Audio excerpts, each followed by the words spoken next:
Good evening, students. I am continuing the chapter Wave Optics and the topic is Refraction on the basis of Wave Theory. तो यहाँ पे x Y एक plane mirror है, A B आपका एक secondary wavelet है, A B आपका wavelet है और ए बी जो वेवलेट है ये इंसिडेंट होगा प्लेन मिरर एक्स वाई पे at the point A dash. तो जो एंगल ऑफ इंसिडेंस फॉर्म होगा वो आई होगा and angle of reflection will be R. This is your rarer medium and this is your denser medium. अब इसका जो derivation part है वो कुछ इस तरीके से रहेगा। See this is mu one refractive index of medium one which is equals to C upon V one. V one क्या है? Velocity of light waves in medium one. V two velocity of light waves in medium two. तो ये mu two क्या है? आपका refractive index in medium two. C is the velocity of light in triangle A dash B. देखिए A dash B, यहाँ पे sign आई आप calculate करेंगे। साइन आई क्या होता है? परपेंडिकुलर अपॉन में हाइपोटेन्यूज, परपेंडिकुलर अपॉन में हाइपोटेन्यूज। अच्छा, ये एंगल 90 है और 90 के अपोजिट जो लाइन होती है that is your hypotenuse. Perpendicular कितना होगा यहाँ पे? B A dash. हाइपोटेन्यूज कितना हो जाएगा? A dash. So I am getting B A dash upon A dash. Okay, perpendicular upon hypotenuse. Similarly in triangle A dash B dash, देखिए A dash B dash. Again यहाँ पे sign are कितना calculate होगा? ये 90 है तो again ये hypotenuse हो जाएगी आपकी और ये हो जाएगा आपका perpendicular upon hypotenuse that is A B dash upon में A dash. A B dash upon में A dash. Now in place of B A dash I am writing V one T, in place of A B dash V two T. Why? B A dash basically क्या है? It is the distance covered by the wavelet A B in reaching the point A dash. So distance is speed multiply by time, that is Y V one multiply by T. velocity v1 is the velocity of the light wave in medium 1 and it is taking t seconds to cover a distance from the point B to the point A dash. तो B A dash ये distance कितना हो गया? We one T. Similarly जो ये distance होगा A point से B dash तक आने में, ये जो डिस्टेंस आपका कवर होगा it will be your V two T. Okay, तो इसीलिए यहाँ पे आया है आपका V one T upon A dash and यहाँ पे वी टू टी अपॉन में A dash. Now students, sine I upon sine R, इन दोनों इक्वेशंस को आप डिवाइड करेंगे। डिवाइड करके what will you get? Dividing these two equations, ये दोनों आपका डिवीजन में जाएगा, RHS भी आपका डिवीजन में जाएगा, कैंसिल आउट होगा V one by V two. अच्छा, वी वन यहाँ से आप क्या कैलकुलेट करोगे? C upon mu one. तो वी वन क्या हो जाएगा? C upon mu one. V two क्या हो जाएगा? सी अपॉन में mu two. Sine I upon sine R आएगा म्यू टू अपॉन में म्यू वन। क्रॉस मल्टीप्लाई कर देंगे, ये जो इक्वेशन आपकी आएगी Snell's law. So students, this is the derivation for Snell's law. I hope this is clear to you all. Now come to another topic and that is your coherent and incoherent wave. सबसे पहले तो ये जानिए कि coherent sources होते क्या हैं। Basically क्या होता है कि when light coming from some source, okay, और you can say that the light waves from a source which are having the same phase difference, same amplitude and same frequency, that will be called as the coherent sources of light.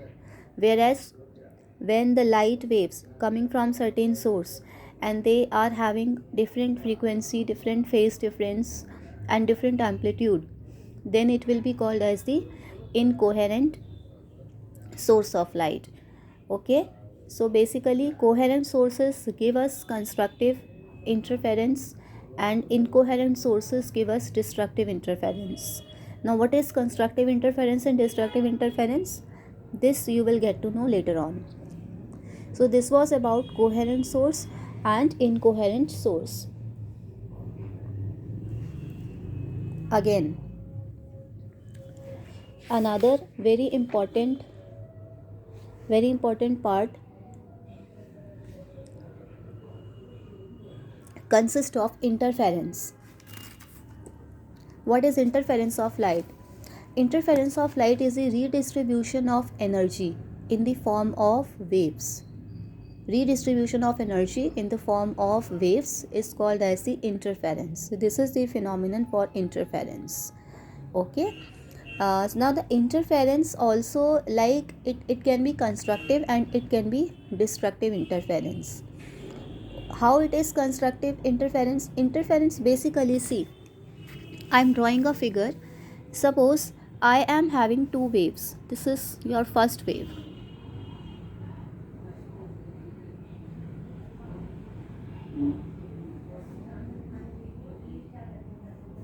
And this is another waves. Suppose these are two light waves.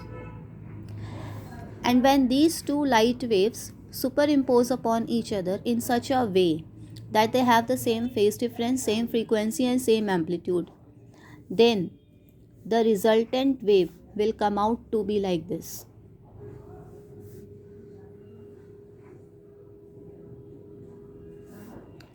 This is your resultant wave.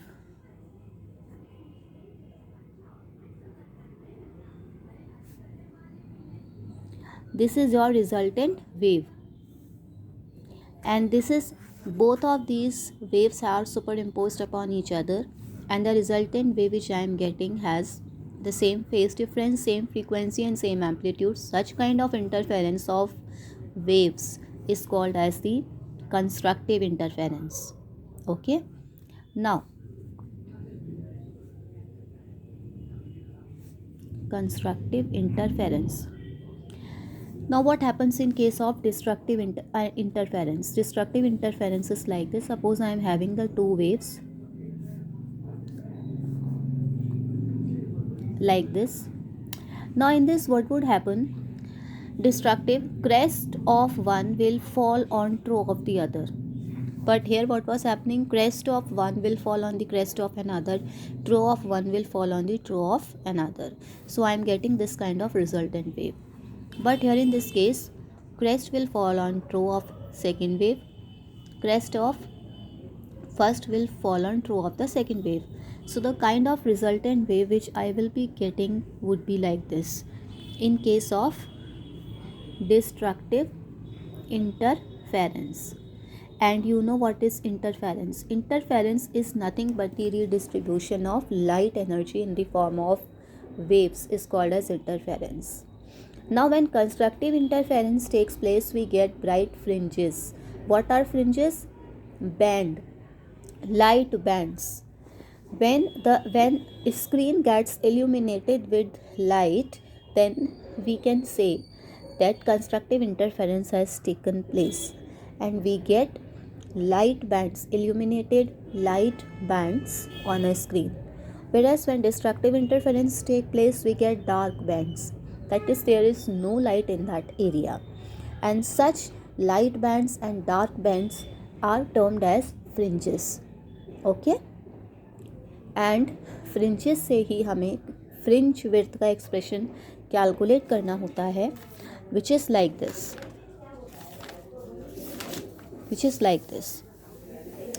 Here we are going to calculate the expression for fringe width in interference. तो यहाँ पे S1 and S2 two sources of light हैं, ठीक है, और ये एक point P है. मैं आपको एक्सप्लेन कर देती हूँ. The British physicist Thomas Young used an ingenious technique to log the phases of the waves emanating from S1 and S2. S1 and S2 दो सोर्सेस हैं जहाँ से कि लाइट वेव्स इमेनेट हो रही हैं. इमेनेट मतलब निकल रही है. Then he made two pinholes S1 and S2 very close to each other on an opaque screen. They were illuminated by another pinholes, okay, that was in turn lit by a bright source. Light waves spread out from S and fall on both S1 and S2. मैं आपको figure दिखाती हूँ। यहाँ पे एक ये source ऐसे यहाँ पे पिन होल किया हुआ है और एक और ओपेक स्क्रीन ली है जिसमें कि 2 पिन होल्स बनाए हैं S1 S2। किसी सोर्स ऑफ लाइट से लाइट को जो आपका ये वाला सोर्स है S इस पिन होल पे फॉल कराया गया। इस लाइट इस पिन होल से पास करती हुई इन दोनों पिन होल्स के थ्रू पास करती हुई आगे गई। Fall on both S1 and S2। अब देखिए S1 and S2 now behave like two coherent sources. S1 और S2 टू कोहेरेंट सोर्सेस की तरह बिहेव करेंगे। क्यों करेंगे? क्योंकि इनको जो लाइट मिल रही है इन दोनों पिन होल्स पे जो लाइट आ रही है वो एक कॉमन सोर्स पे से आ रही है। S1 and S2 behave like two coherent sources because light waves are coming from a single source. Light waves coming out from S1 and S2 are derived from the same original source। एक source से ही दोनों पे light पड़ रही है, इसीलिए यहाँ पे ये दोनों कोहेरेंट सोर्सेस की तरह बिहेव करेंगे। Okay, and any abrupt phase change in S will manifest exactly similar phase changes in the light coming। Thus the two sources S1 and S2 will be locked in phase। They will be coherent और हमें इस और ये जो आपका P point है यहाँ पर हमें फ्रिंजेस मिलेंगे। ओके, वो डिपेंड करता है कि कंस्ट्रक्टिव इंटरफेरेंस हुआ है कि डिस्ट्रक्टिव इंटरफेरेंस हुआ है। अच्छा, इस केस में हमें कैलकुलेट करनी होती है फ्रिंज विड्थ। वो हम कैसे कैलकुलेट करेंगे? देखिए, ये डिस्टेंस आपका D है, P पॉइंट से लेके ये जो होल्स हैं आपके S1 S2 यहाँ तक का डिस्टेंस आपका D है। ये जो डिस्टेंस है आपका P से O तक का सेंटर ऑफ द स्क्रीन से P point, this is your X। And ये जो 2 पिन होल्स हैं S1 एंड S2, ये डिस्टेंस D, इनके बीच का जो डिस्टेंस है this is small d। Now path difference S2P minus S1P, S2P minus S1P, path difference is equals to n lambda. अब देखिए S1P स्क्वायर कितना होगा? Basically we are using Pythagoras here. Pythagoras, according to Pythagoras theorem, hypotenuse square equals to base square plus perpendicular का square. Correct है? तो hypotenuse तो हो गया आपका S1P का होल स्क्वायर, बेस हो गया आपका D, देख पा रहे हैं बेस है आपका, ये बेस है आपका, base is your D। Perpendicular, perpendicular है x माइनस D/2। बच्चों, अगर ये पूरा डिस्टेंस S1 और S2 के बीच का D/2 है तो इतना पोर्शन ये कंप्लीट आपका D है तो ये D/2 होगा और इतना क्या होगा? D/2 होगा। तो जब आप S1P स्क्वायर कैलकुलेट करोगे तो आपको मिलेगा D square plus x minus D/2। ये पूरा x है, आपको केवल S1P वाला पोर्शन देखना है, राइट? S1P वाला। तो इस x में से आप ये D/2 हटा देंगे, ठीक है? तो आपको S1P का होल स्क्वायर का परपेंडिकुलर मिलेगा। अगर आप S2P कैलकुलेट करेंगे, S2P, तो ये जो x है क्या कहते हैं, इसमें D/2 ऐड हो जाएगा। इन केस ऑफ S2P कितना हो जाएगा? ये पूरा कितना हो जाएगा? ये D/2 है आपका, D/2 राइट, प्लस x, और इसमें जो आपका क्या कहते हैं बेस तो कॉमन ही रहेगा। अब कुछ नहीं किया है, इन दोनों इक्वेशंस को माइनस कर दिया है, तो ये दोनों भी माइनस होंगे। ये देखिए मैंने माइनस किया है। अब यहाँ पे बेटा फॉर्मूला यूज़, D स्क्वायर को एज इट इज़ लिखा है मैंने। यहाँ पे क्या किया? D square plus A plus B का होल स्क्वायर, राइट? ओपन कर दीजिए, A square plus 2AB plus B square minus D square, again A minus B का होल स्क्वायर यूज़ किया यहाँ पे, A square minus 2AB plus B square. सारा कुछ यहाँ पे फाइनल जो मुझे एक्सप्रेशन मिल रहा है सब्ट्रैक्ट करके वो मेरे पास आ रहा है 2xd। कितना आ रहा है? 2xd। अगेन ये फॉर्मूला बनता है बेटा A square minus B square का, तो क्या मिलेगा? A प्लस बी और A minus B equals to 2xd। S2P minus S1P को यहीं रहने दो, ये वाला प्लस वाला पोर्शन नीचे ले आओ। ये है पाथ डिफरेंस जो कि है n लैम्डा, ये पीछे आपको दिया हुआ है, राइट। और ये 2xt अपॉन में 2d, S2p plus S1p, S2p plus S1p, दोनों डिस्टेंस क्या हो गए 2d, ये भी d डिस्टेंस पर है और S1p भी d डिस्टेंस पर है, तो कितना हो गया 2d, राइट। 2 से 2 कैंसिल आउट कर दो। N lambda equals to X D upon D आया है, यहाँ से x निकालो, N lambda D upon D.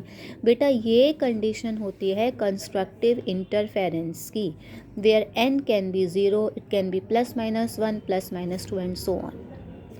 But अगर x आपका n+1 है, that is n, if n is replaced by n+1 lambda D by D, okay, then this will be the condition for destructive interference. अब इन दोनों को आप subtract कीजिए, that is xn+1 minus xn, तो क्या है beta, beta is basically your fringe width, beta n तो minus कर रहे हैं आप, xn+1 के प्लेस पर लिख दो, इसके प्लेस पे लिखो n+1 lambda D by D minus xn के प्लेस पे N lambda D by D. Solve करेंगे तो आपका lambda D by small D आया। This is your expression for fringe width in interference experiment. So this is the derivation how to calculate the fringe width. So as of now in this video ये यहीं तक है बच्चों। अब मैं आपको next video में बताऊंगी डिफ्रैक्शन के बारे में, and one more derivation is there which is regarding the intensity and polarization.